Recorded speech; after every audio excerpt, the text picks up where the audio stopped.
Hey man, it's looking good, man. Hey, this is clean, man. Boomer, come on, man. Fuck off. Stop! Go away. Get. Grant, can't fucking record. For fuck's sake. Boomer! Go away! They don't want to hear you. They want to hear me. Hey man, you think this is good, man? Hey, you think this is good, man? Hey, backyard mechanic. We'll see you on the next one. You think this is good? Hey man, look at it. It's clean, ain't it? It's clean. Hey, check the back out. You think that's clean, man? Hey, you think that's clean, man? You want to buy this shirt, man? Now, this is the new t-shirt design, guys, that I was talking about in the previous episode. My friend actually made this for me on my birthday, which was awesome. He gave it to me in Race Wars, and I was like walking around in Race Wars like with my new shirt. I was like, oh yeah, I'm a small YouTuber, but that's okay, because you know I'm repping myself with this shirt. It was pretty cool.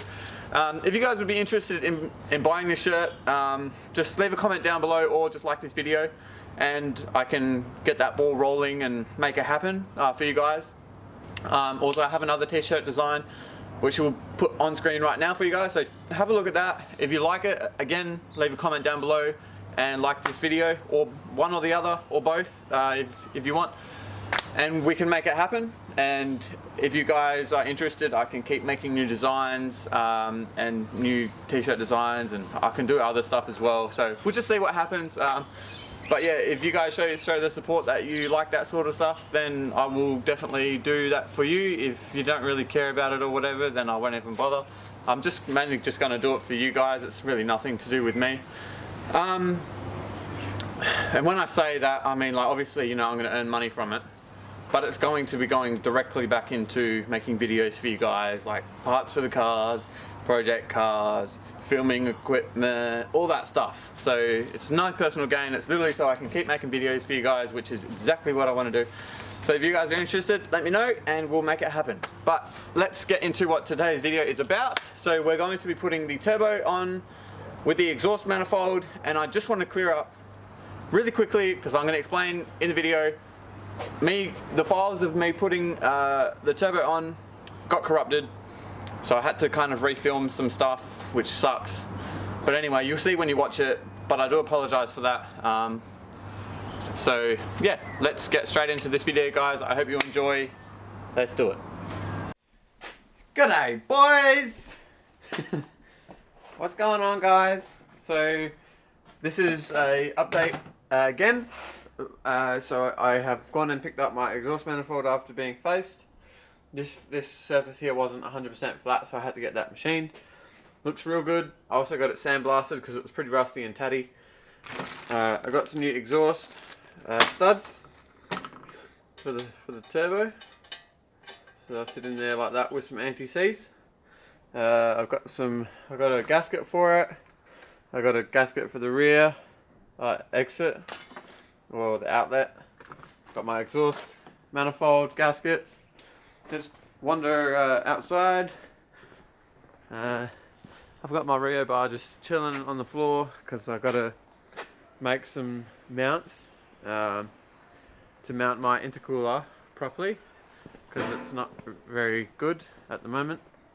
It sits held like on an angle, so on top of it not being mounted properly, it isn't mounted right at all because it slants. So, you know, we've got a pile of shit in here. This is just all wiring. I've got the fuse box in. It's kind of raining at the moment, so it's kind of a bit annoying. The motor's in. This is bolted up. The two boosters bolted up. The two reservoirs bolted up. We've got some more wires over here. Put the radiator in.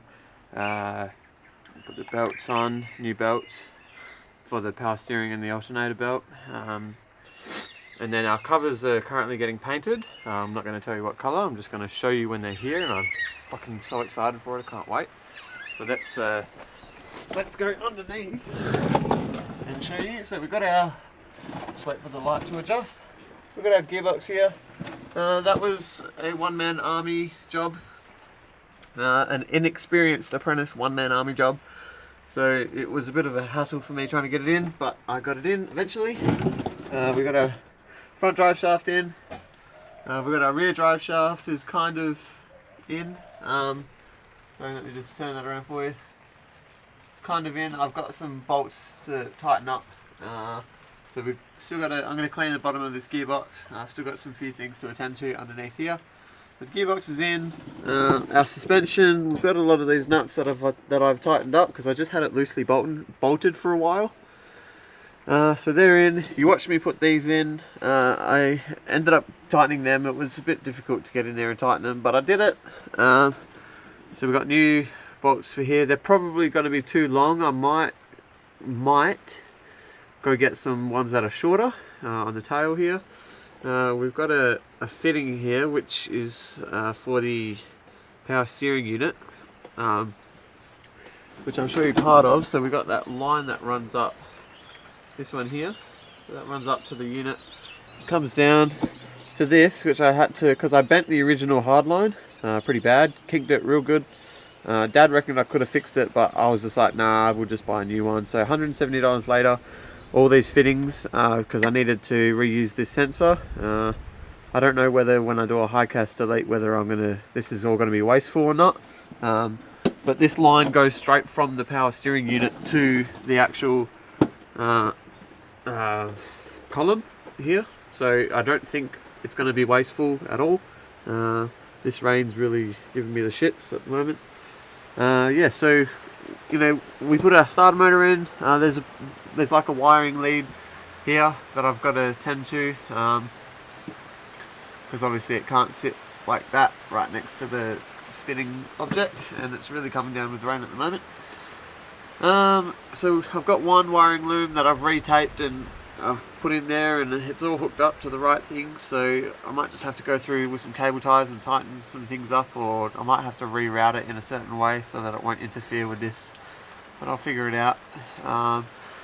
So yeah, I'm going to get out of the rain and I'm going to turn my camera off so it doesn't get drenched, and then we'll go back inside and we'll wait for the rain, and then we'll come back out and then we'll smash this exhaust manifold on, put the turbo on, then we'll put the exhaust pipe that goes all the way down to the back of the car, we'll put that on, and then once I've got that sorted, then I can kind of start to plot up all the wiring, and yeah, so we're getting real close, boys. We're getting real close, and I'm getting so excited.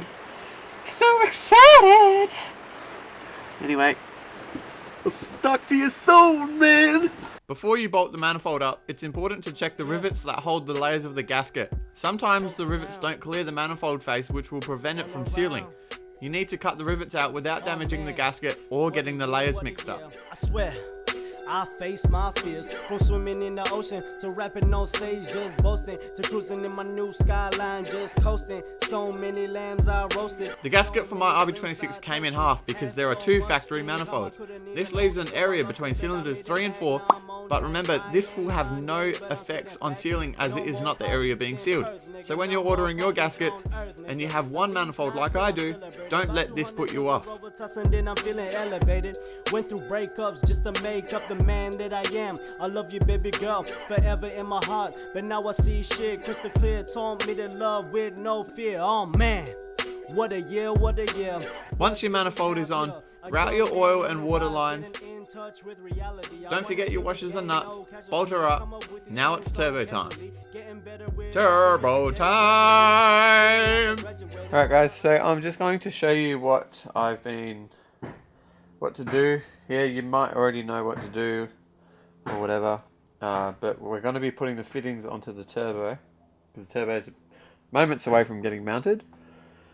So I've changed the whole pile of fittings here. They're not standard fittings. This one is the oil return. It's actually got its own sealing O-ring, rubber O-ring built into this, which is really good because usually there's a gasket that will sit on that, and then the other flange, this one will just be flat with nothing in it. So this is really good. So we're just going to put, I've already put some rubber grease on there. I put a little bit of rubber grease on that as well. So then we're going to just put her in, line her up, bolt her up, This particular flange does have the ability to slide and adjust. It's got oblongated holes, so basically we're going to have to sort of jimmy it around a bit to make sure that we get it in the right spot. So once you've done that, just bolt her in, and then we're going to use some thread tape. I believe it's a good idea to use thread tape. It's just like a safety precautionary kind of thing. So this has already got an O-ring, a rubber O-ring on it, so we will be putting some rubber grease onto that.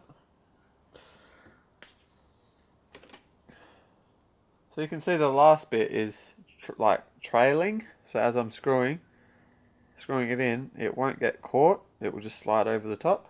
That's what we want.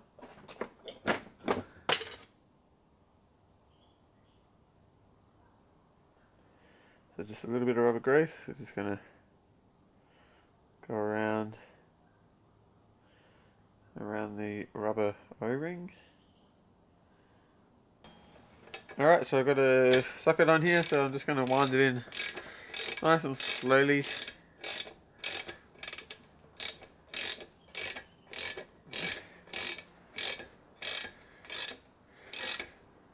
Now we've got our two water ones here with washers. Well, one of them's here and the other one's on the bench. So we're going to do the same thing again. Thread tape. Also, if you didn't know, it's quite easy to find out which one of these holes is for what. So like when you bolt the turbo, whenever you see this flange, you know that's the return, and then the direct opposite has to be the oil feed, and then obviously the only two left are water lines, so that makes it easy. Now it's not the amount of force that you have on here that's keeping it sealed. It's the, well, in our situation, it's the thread tape and the washer. So you don't need to wring its neck and around the shoulders of it. Alright, so we've got our oil feed fitting. Yep, and we're gonna just put a little bit of thread tape on there again.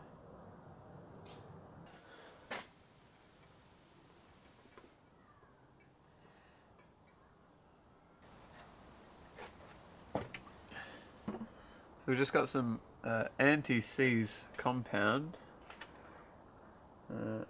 or snake juice that we're putting on these studs. Basically what this shit does is over an extended period of time, it's particularly more pronounced on exhaust, things where they get hot or where water runs.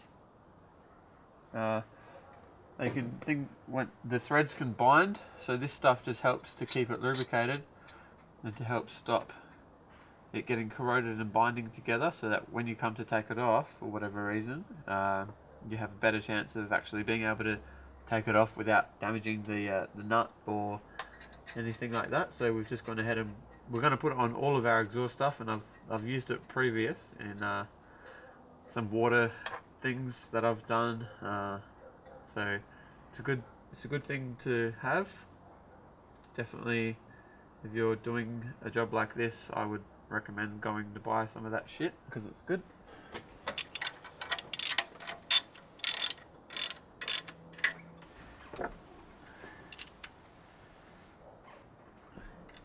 Alright guys, sorry for the abruptness and the change of, now that there's a turbo sitting there and just seconds ago there was nothing, just an exhaust manifold. I just want to let you know, my files got corrupted. They're not there. I don't know what happened to them, but I don't have the footage of me installing the turbo, which is upsetting. So here I am about a month after putting that exhaust manifold on to show what it looks like. So we've got, this is a GT3582R with a 0.82 exhaust housing.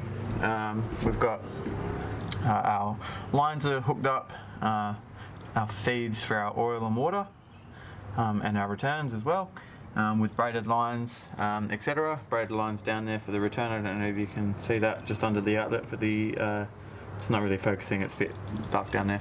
And then we've got our exhaust hooked up, new gasket, our O2 sensors are in. And I don't have ABS, that's why there's nothing there. And then we've got our airflow meters in with some filters and this G-Ready Y pipe, which I thought had a blow-off valve port on it, but my dumb ass didn't know what I was talking about almost a year ago. But anyway, so that's the turbo that I've got, and it's in. It wasn't really too difficult, guys. You just gotta. I had to take some of these fittings off. It depends on your setup and how you're organising things. But if you're doing it yourself, just take your time and make sure you use like anti-seize on these exhaust bits, like in here and on the flanges and stuff, because they will kind of rust out and get hard to undo if you come back to it. Down there, it's pretty dark. Let me just brighten up my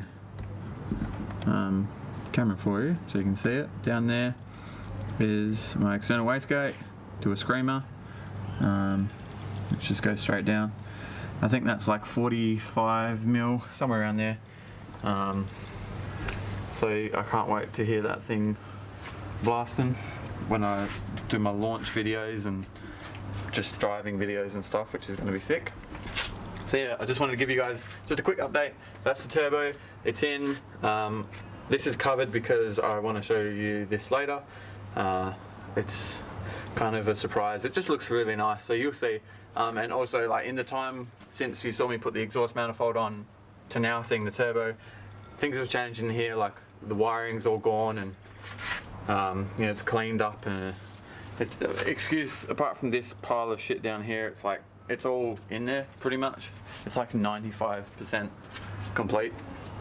So yeah, but you'll see all that stuff in videos that will be coming soon, so don't forget to subscribe to see that stuff. And then, you know what, I think actually, nah, I was gonna take you out to my new project car, but nah, we'll leave that for another episode.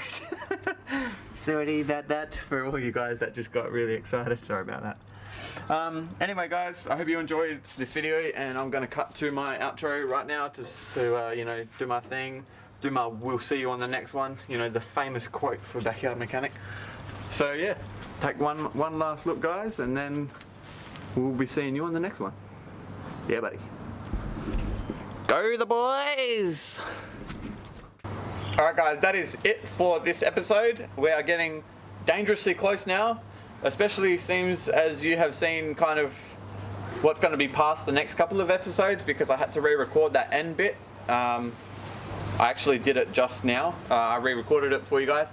So that's pretty lucky for you. So you've seen kind of, apart from this beautiful deliciousness of RB goodness under here, you've seen kind of it looks pretty tidy or whatever. I'm pretty excited and pretty proud about it. We've got a current problem at the moment, it won't fire, so we've kind of got to figure that out, but we're getting close. So leave a like, comment, subscribe, all that stuff. I love you guys, thank you for watching, and as always, we will see you guys on the next one. I love that, because that is the backyard slogan. We will see you on the next one.